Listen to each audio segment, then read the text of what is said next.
Snake, you finally came. Just don't record this, okay? I'm not recording anything. What's this about?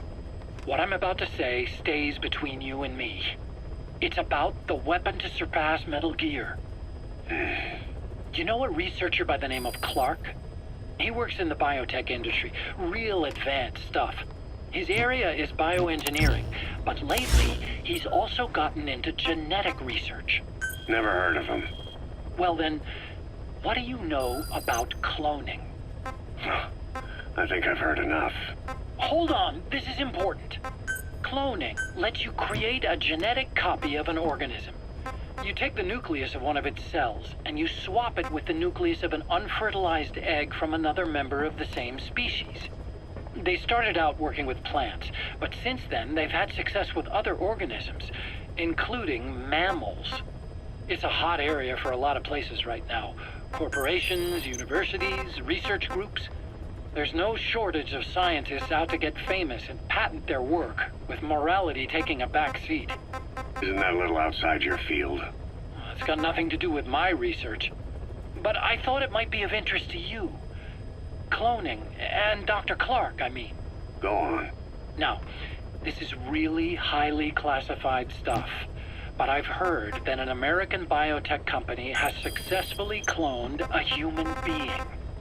What's more, it happened over 10 years ago, and the researcher behind it was Dr. Clark. You've really never heard of him? I don't meet many doctors. This Dr. Clark is a complete ghost, even to others in his field. His age, where he comes from, that might not be his real name. And I can't even say for sure he's a he. Clark's employer, ATGC, its company motto is embracing your hopes, preserving talent. What does this have to do with me? Cypher. Dr. Clark works for ATGC, and they have connections to DARPA. Cypher couldn't function without the communications network DARPA's built. Meaning, Cypher has to be a part of the Pentagon. Or at least, the two are joined at the hip. DARPA is a driving force behind human cloning. It's a pretty high priority project for them.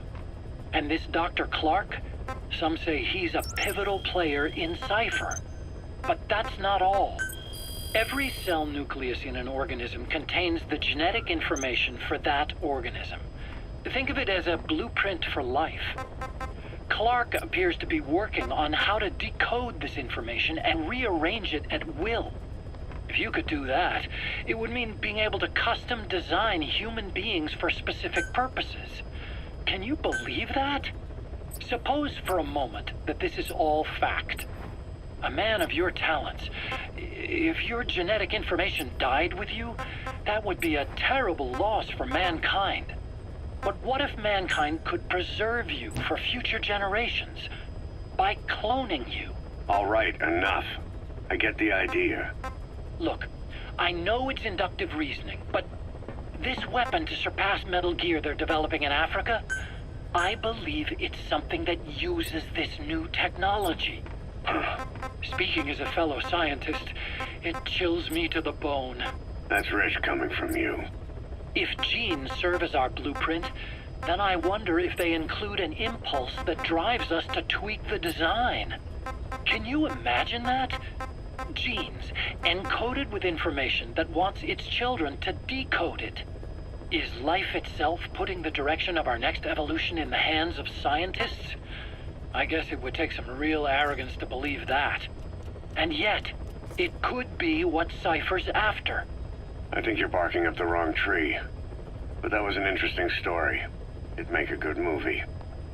You have to believe me. Where'd you hear all this anyway? Where?